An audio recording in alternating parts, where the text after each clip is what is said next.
8월 2일 오늘 만나 성경 말씀은 예레미야 13장 15절에서 17절까지의 말씀입니다. 주님께서 말씀하셨으니 너희는 들어라. 그리고 귀를 기울여라. 교만하지 말아라. 너희는 주님께서 나를 어두워지게 하시기 전에 너희가 어두운 산속에서 실족하기 전에 주 너희 하나님께 영광을 돌려라.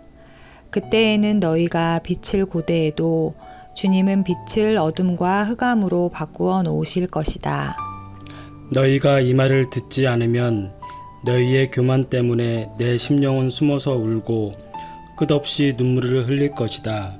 주님의 양떼가 포로로 끌려갈 것이므로 내 눈에서 하염없이 눈물이 흐를 것이다. 아멘. 오늘 만나로 만나주시는 하나님을 기대합니다. 오늘 말씀에는 백성들을 향한 명령이 담겨 있습니다.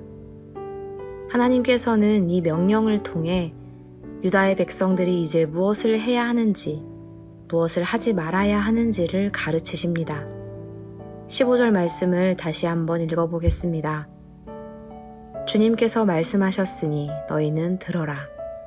그리고 귀를 기울여라. 교만하지 말아라.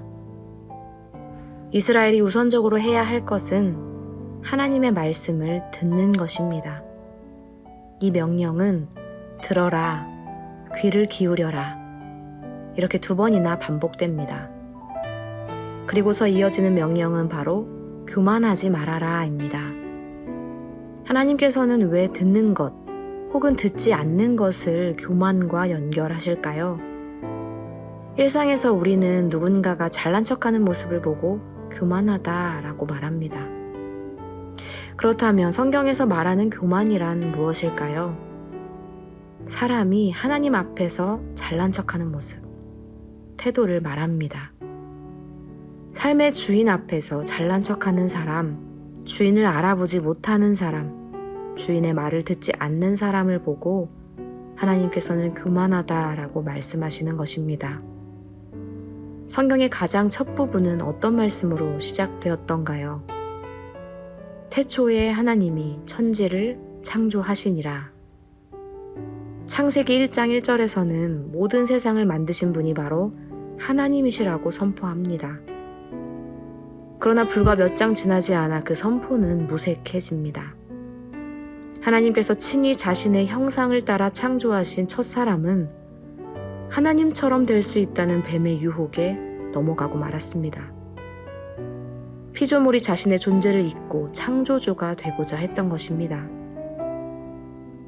그런데요, 창세기 3장의 말씀에서 뱀이 여자와 남자를 유혹할 때 어쩐지 그 자리에는 하나님이 계시지 않은 것 같습니다. 그들이 서로 대화할 때 말씀 어디에서도 하나님의 눈치를 보는 사람은 없었습니다. 하나님이 정말 거기 계시지 않았을까요? 그렇지 않죠.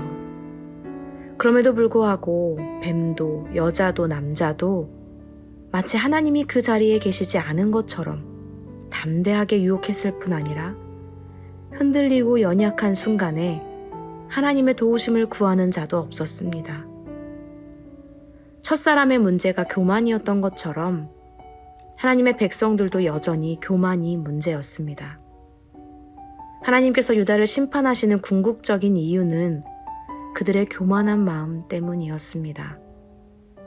창조주 하나님, 전능하신 하나님이 그들과 함께 계심에도 불구하고 어디에도 계시지 않은 분처럼, 그분을 뱀보다 미약한 존재처럼, 주변의 강대국보다 연약하신 분처럼 내 앞의 문제와 유혹보다 작은 존재처럼 여기는 모습, 영적인 교만. 이것이 인류의 시작부터 지금까지 이어지는 심판의 궁극적인 원인이라는 것입니다. 16절 말씀에서는 이 교만함을 내려놓는 길을 알려주십니다. 주 너희 하나님께 영광을 돌려라.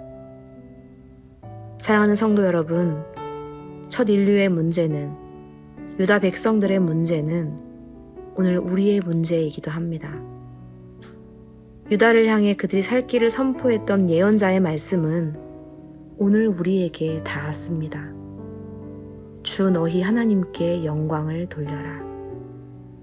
오늘 하루 우리의 가정에, 우리의 일터에, 자녀의 삶에, 나의 연약함과 고민 가운데 이미 와 계신 그곳에 주인 되신 하나님을 발견하고 만나는 하루 되시기를 소망합니다.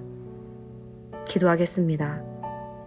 우리 삶의 주인 되신 하나님, 우리가 미처 깨닫지 못할 때에도, 여전히 교만할 때에도 우리를 기다리시며 인내하시는 사랑에 감사드립니다.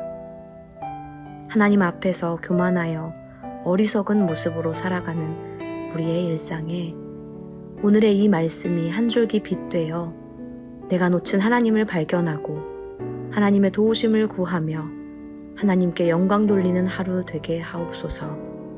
예수님의 이름으로 기도합니다. 아멘. 이제 두 가지의 기도 제목으로 함께 기도하겠습니다. 첫째로 말씀을 기억하며 기도하기 원합니다.